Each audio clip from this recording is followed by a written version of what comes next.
Mandate की चोरी पर एहतजाज जरूरी है, वोट के चोरों की मात यकीनी है। वोट की चोरी, अवामी फैसलों और राय आमा की तज़हीक, तहरीक इंसाफ के 2/3 अक्सरियती वोट चुराकर लाडले की 17 सीटों की कशकोल को भरने की साजिश और अवाम के जमहूरी हक में डाके के खिलाफ कौम सरापाए एहतजाज है।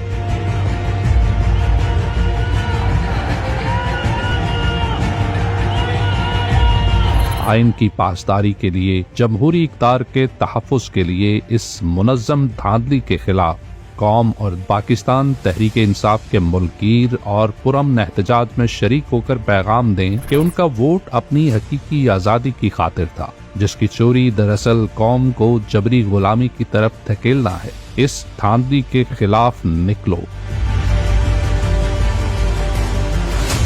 कौम का फैसला है, मैंडेट चोर नामंजूर। ये आपके बच्चों के इस मुल्क के मुस्तकबिल की हकीकी आजादी की जंग है।